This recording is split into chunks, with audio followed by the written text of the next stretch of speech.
Hi there, my name is Caitlin Bandy and this is my channel BandysBooks, and today is Friday, so we're here with a rant or review, and we are going to review something a little bit different today. I'm going to be reviewing a book that came out towards the end of 2022, and that's Someday Maybe by Onyi Nwabineli. This was a debut novel and it was picked up by Book of the Month. So this book centers around a character named Eve, and Eve is married at the start of this book, and then we find out that Eve's husband has committed suicide.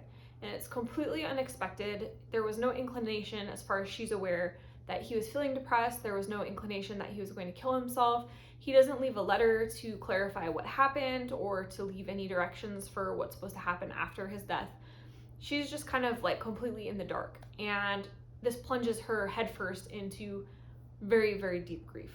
So the majority of this book is spent exploring Eve's grief in the wake of her husband's death.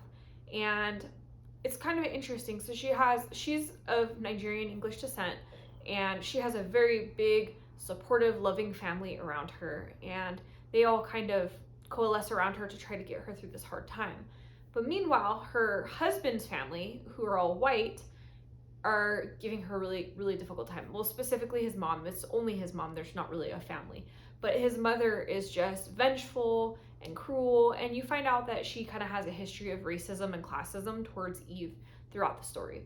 So Eve is dealing with the grief from her husband's death, the just complete shock in all of it, and then this hostility from her mother-in-law as well. So this book really just focuses on her grief and her processing of the grief. It's not really a plot-heavy book. It's much more of a character study, an exploration of feelings and deep, profound loss. It's perhaps slightly different than my usual read. I do like character studies once in a while, and I do like character-driven books once in a while, but I think this is the first one that I've read that has explored grief in such a deep and heavy way. So we're going to get into a discussion of both things that I liked and I disliked, but before we do, I want to put out a trigger warning. For anyone that's thinking about reading this book, or even if you're going to continue watching this video, just be aware that this does talk about suicide, it talks about severe depression, it talks about extreme grief, self-harm, miscarriage, pregnancy, racism, and classism.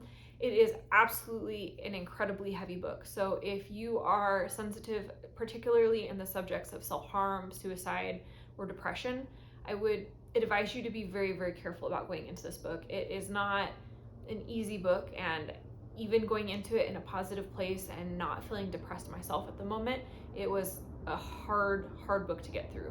So I just want to throw those out there. If you're sensitive to any of those subjects, maybe consider not reading this book. So we're going to start with the positives on this review. One thing that I really loved about this book is that, as I mentioned, it really, really focuses in on Eve's grief. And I appreciated especially that it shows that grief is not a linear process. Eve doesn't just wake up every day and gets a little bit better every single day. She gets better, then she relapses and falls back into her depressing grief. She makes, changes. She tries to go back to work. She does all these things where like it seems like she's taking steps ahead, then she's taking steps back. One day she's okay, then the next day she plunges into a pit of despair.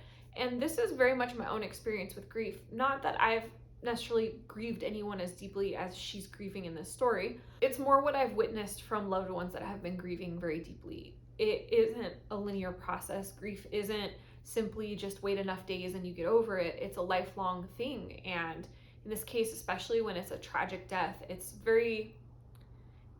takes a lot of time and it takes a lot of work, and it's messy and it's ugly. And I thought this book really articulated that well. It made you understand that this is the process.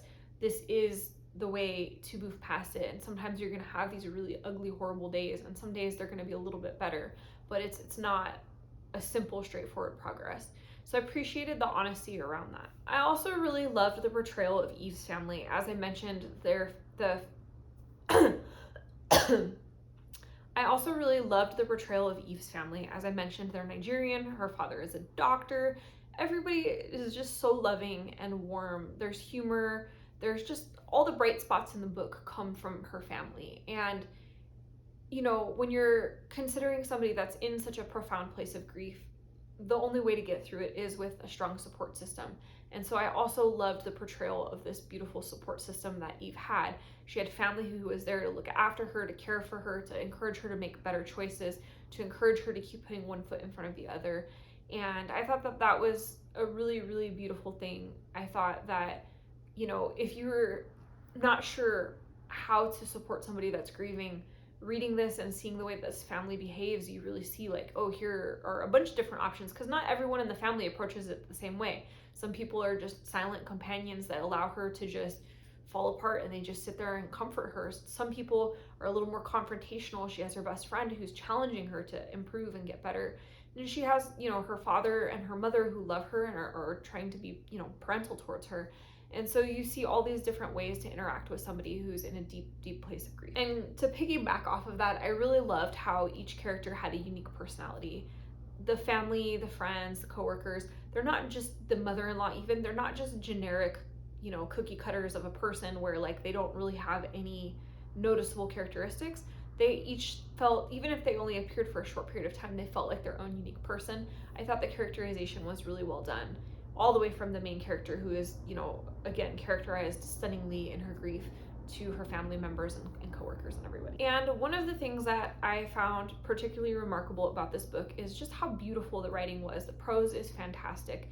And it's interesting because it's such a dark, heavy book and it's so sad and tragic. So you don't always think of tragedy as being beautiful and light writing, but there's this juxtaposition of this really lovely writing with this really dark subject matter.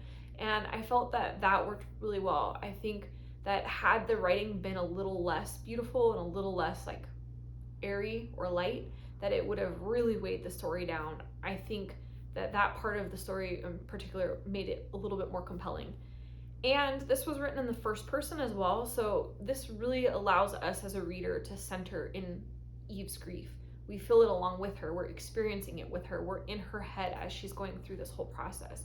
And I thought that was a smart choice. I think if your goal in particular was to really center somebody in just extreme loss, extreme sadness, extreme depression, this is the way to do it. You take a trip into her mind and there's no escaping that. So now my couple little critiques. I don't have a ton of critiques, really. I have little tiny things here and there, and then I have some overall thoughts about the book and its readability. So one of my critiques is that I did find the book getting slightly repetitive. Now, this is a very, very minor critique, and it's only because of the narrative structure. So obviously in real life, somebody's grief is going to be very repetitive. They're going to circle through the same things over and over again, like in the case of this person's suicide. How did I miss the signs? What did I do wrong? What could I have done to prevent this? What if I had said this? What if I had acted this way? And you're going to cycle through and through and through and through those thoughts, right? So absolutely realistic for it to be a bit repetitive. However, when you're reading it, it starts to get a little bit tedious.